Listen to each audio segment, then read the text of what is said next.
ఈ రాష్ట్రంలో ప్రజలకు జరుగుతున్నటువంటి వివిధ రకాల సమస్యలపైన ముఖ్యంగా కూటమి ప్రభుత్వం అధికారం చేపట్టిన తర్వాత ఏవైతే వాగ్దానాలు చేసి ఏవైతే ప్రజలకు హామీ ఇచ్చి అధికారం చేపట్టిన తర్వాత ముఖ్యంగా విద్యార్థులకు తీరని శాపంగా మరింత దారుణ బాధకరంగా ఈ కూటమి ప్రభుత్వం అవలంబిస్తున్నటువంటి తీరు మనందరికీ తెలిసిన విషయమే. మరి అటువంటి సందర్భంలో విద్యార్థుల జీవితాలు నిరుద్యోగుల భవిష్యత్తును కాపాడుకోవడానికి ఈరోజు అనంతపురం నగరంలో వైఎస్ఆర్ కాంగ్రెస్ పార్టీ ఆధ్వర్యంలో ఏర్పాటు చేసినటువంటి రౌండ్ టేబుల్ సమావేశాలకు చేసిన ప్రతి ఒక్కరికి దళిత గిరిజన సంఘాల జేఏసీ నుంచి ప్రత్యేక జైలు తెలియజేస్తున్నాం. సోదరులారా, ఇప్పటికే ఈ రాష్ట్రంలో విద్యార్థుల తల్లిదండ్రులు, నిరుద్యోగులు, సామాన్య ప్రజలు సైతం ఈ కూటమి ప్రభుత్వంలో బలిపశువులుగా మారిపోయిన సంగతి మనందరికీ తెలుసు.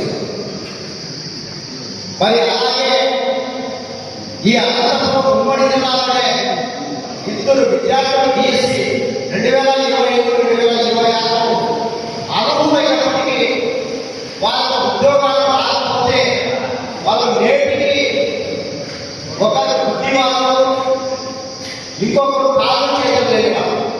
ముఖ్యంగా వాళ్ళు దివ్యాంగులు, అంతిమంత ప్రభావం చేసేవాళ్ళు. వాళ్ళు నేటికి తమ ఆనందం ఉన్నప్పటికీ మాకు ఈ కూటమి ప్రభుత్వం అన్యాయం చేసింది,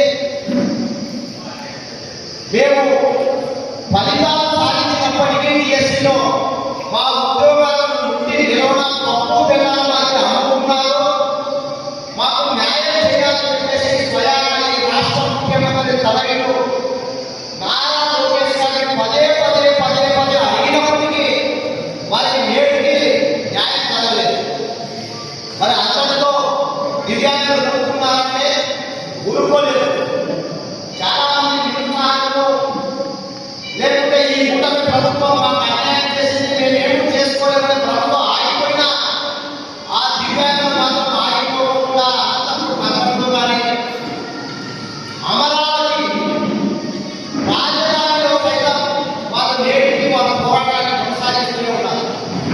దానికి ప్రత్యక్షంగా ఆ దివ్యాంగులకు అండగా ఆ డిఎస్సి అధికారులకు అన్యాయం జరిగిందని దళిత గిరిజన సంఘాల జేఏసీ గారికి సంపూర్ణ మద్దతు ఇచ్చి ప్రత్యక్షంగా వాళ్ళ సజీవ ఉద్యమంలో మేము పాల్గొన్నాం.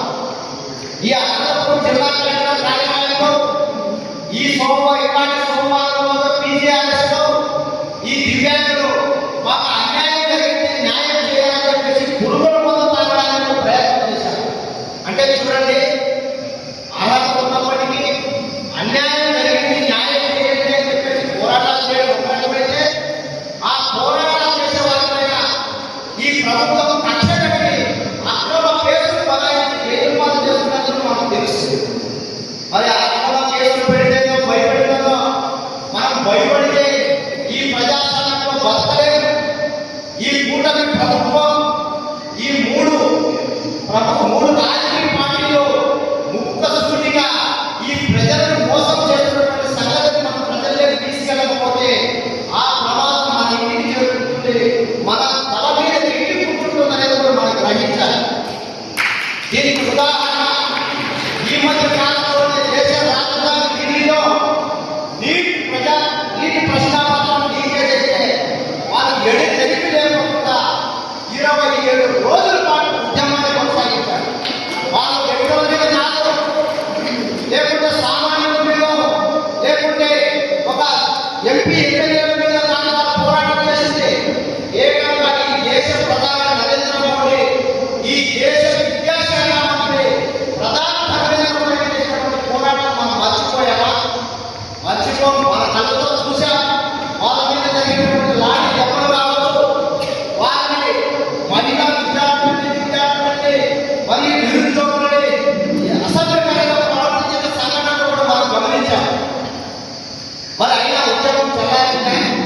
భయపడినారా? ఒకవైపు నియర్ క్యాష్, మరోవైపు వాళ్ళ అమ్మాయిలు, ఇంకోవైపు బుల్లెట్తో వాళ్ళ మీద దాడి చేసిన వాళ్ళు ఎక్కడ వెనకడే వేయాలి. మరి ఈ ఆంధ్ర రాష్ట్రంలో అందరూ మీడియా అన్యాయం జరిగింది. మరి దీని మీద గమనించాల్సిన బాధ్యత, దీన్ని ప్రతిష్ఠించాల్సిన అవసరం ఏముంటుందంటే ఖచ్చితంగా ప్రతి ఒక్కరికి ఉందని చెప్పేసి అడుగుతున్నాం.